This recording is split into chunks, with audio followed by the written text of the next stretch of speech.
দীঘা থেকে সামান্য দূরে সাইট সিন হিসেবে বা ঘোরার অন্যতম আরেকটি স্পট হলো তালসারি। নিউ দীঘা থেকে তালসারির দূরত্ব মেরে কেটে 6 কিলোমিটারের মতন।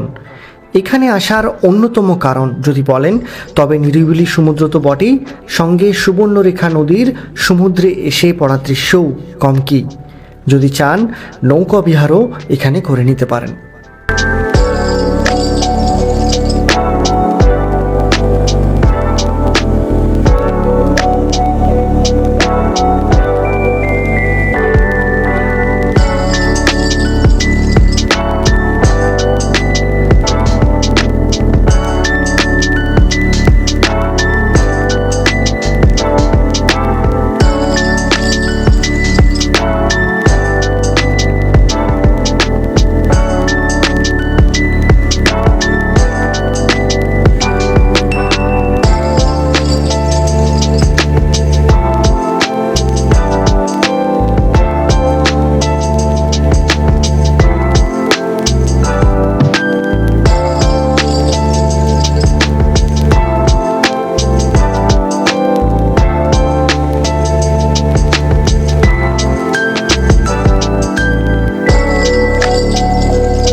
তো একটা এই বোট রাইড নিয়েছি, পার হেড 100 টাকা করে নিল যাওয়া আসা।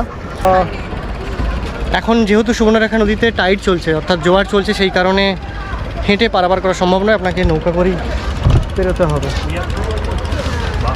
সুবর্ণরেখা নদী তার দীর্ঘ যাত্রাপথ কমপ্লিট করে কিন্তু এই তালসারিতেই এসে মিলিত হয় বঙ্গোপসাগরের সাথে।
এই হচ্ছে এখানে সমুদ্র বলুন নদী বলুন কিছুই বোঝা যাবে না, এই জল এসে এখানে ভাঙছে, দেখতে কিছুটা এরকম লাগছে আর কি। এখানে ওরা বলে লাল কাঁকড়া বা এই ধরনের জিনিস, এখন লাল কাঁকড়া জোয়ারের সময় পাওয়া যাবে না, ঝিনুক কুড়োতে পারেন।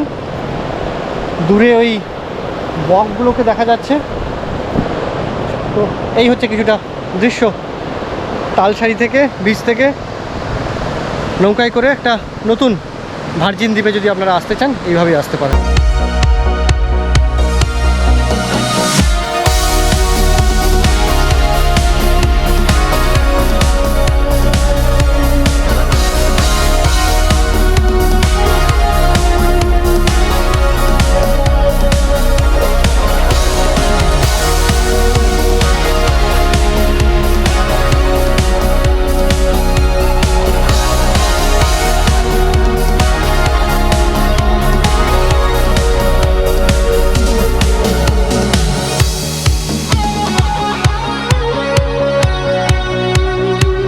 তো বোটওয়ালারা বলেছিলেন কাঁকড়া দ্বীপ, আসলে কাঁকড়া ফাঁকড়া কিছুই নেই। কাঁকড়া থাকলেও থাকতে পারে, কিন্তু এই সময় যেহেতু সুবর্ণরেখা নদীতে টাইড চলছে কাঁকড়ারা এখন থাকবে না, এটা আমি জানতামই। জাস্ট বোটে করে আসার একটা আনন্দ রয়েছে, সেটা যদি নিতে চান তাহলে আপনারা আসতে পারেন।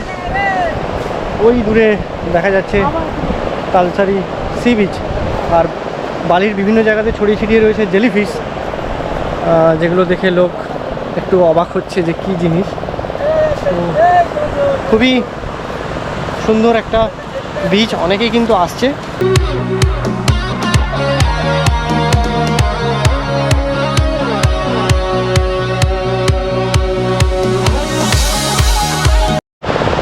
তো অনেকে কিন্তু তার নিজের প্রিয়তমার নাম এরকম বালিতে খোদাই করে রেখে দিয়ে যাচ্ছে। বালিতে খোদাই করে কিছু লাভ নেই, কারণ যখন সমুদ্রে জল আসবে সব ধুয়ে চলে যাবে। এখানে খোদাই করুন, এখানে যদি খোদাই করতে পারেন তবেই কিন্তু থাকবে। দেখো, এটা মজার ছলে আমি বললাম, কারণ অনেক জায়গাতে আমি দেখছি এরকম মানুষজন লিখেছে তার প্রিয়তম বা প্রিয়তমার উদ্দেশ্যে। এই হচ্ছে তালসারি বিচ। এবার আমাদের আগের দিকে বেরিয়ে পড়া উচিত, কারণ আর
হোটেল রয়েছে, তবে সবচেয়ে বেস্ট হোটেল হচ্ছে উড়িষ্যা গভর্নমেন্টের, কারণ এটা উড়িষ্যা পড়ে যাচ্ছে আর ওয়েস্ট বেঙ্গল নেই।